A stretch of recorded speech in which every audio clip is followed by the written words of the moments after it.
It's a raging epidemic and a vicious cycle. Domestic violence. Did you know that every 9 seconds a woman is assaulted or beaten? Every 9 seconds. And it doesn't stop there. The Office for Violence Against Women reports that 3 women die at the hands of their abusers each day. As a journalist, I've had the difficult task of reporting on these horrific stories and the growing epidemic of domestic violence, not only here in our region, but around the country. And my dear friend Barbara Peters of Silver Fox Films has been researching this issue for the last 3 years, and she's interviewed countless victims of domestic violence. Victims at the hands of their boyfriends, their spouses, their parents, even victims of a flawed system, all who, by any means necessary, have become survivors. Barbara is now in the process of creating this documentary, but she can't do it alone. She needs all of our help. I hope you'll find it in your heart to donate to what is sure to be a significant instrument of change.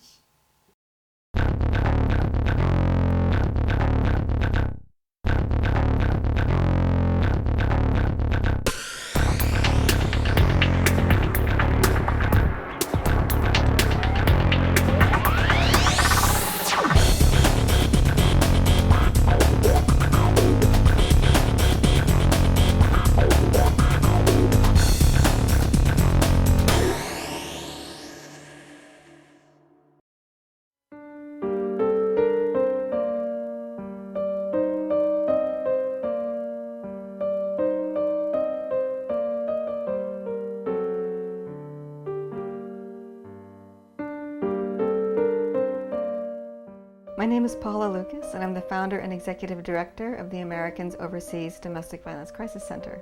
Right out of university, I married a man who was a Newsweek photojournalist, British boarding school education, spoke 3 languages, and he was a Palestinian national. I had a live-in housemaid, I had a driver, we had 3 beautiful sons. We traveled, all over Europe and the Middle East and the Far East, but I hid a secret that he was very, very abusive. I think probably the abuse started when we were dating, but I didn't recognize it. Things that were kind of done to control, but in a flattering way, so I didn't realize it was happening. Then in 1995, in December of 1995, he acquired his American citizenship, and the abuse almost increased exponentially.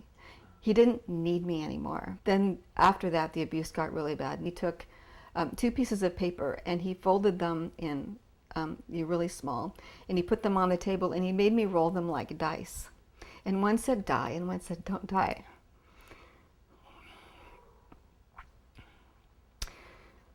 And I rolled don't die 3 times in a row. On one occasion, he strangled me on the bed, and he forced my oldest son at the time, who was 7, to come in and watch. And if I ever left with the boys and left him, that he would hunt us down and slaughter us like animals. As an American woman being abused in a foreign country, there wasn't a single person I could call that knew what I was going through. And so I knew if I ever got out, and I think that was part of my bargaining with Spirit, with God, was if you get me out of here, I promise I'll help other people. I am a trained social worker. I do hold a master's degree of social work. And I witness consistent abuse and violence in my home. My mother was repeatedly beaten by my father.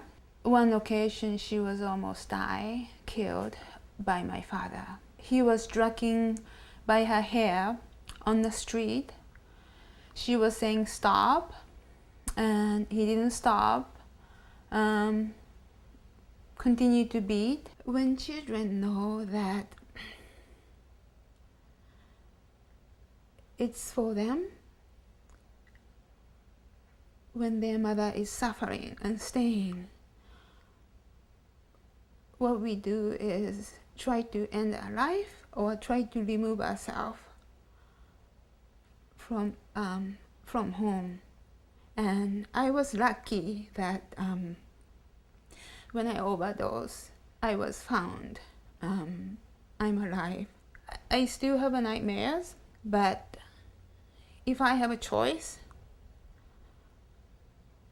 I would like to be born and there is no violence. I can say myself, and I can say my mom, is look, we didn't go through this for nothing. We can make different. we can rewrite our story. We can together rewrite, create new story, not only for ourselves, for other women, other children. When I was 21, I was pregnant. My fiance, he lunged at me. He threw me into a few walls, and I started spotting. And I called the police, and they told him to settle down, or they would take him to jail. That just made him more angry. He had a history of violence. He threatened that if I tried to leave, he would kill me. He did try that. I was able to get away only by fighting my way out. I grabbed a knife. I got him in the neck. He died from the stab wound. He was violent because he was a victim of abuse first. He was really badly abused as a child. Statistically, the women die. Statistically, the few of us that survive, we go to prison. If I had to choose again, I would choose my child. And if I hadn't have done something I believed truly with all my heart, I would be dead, and so would she.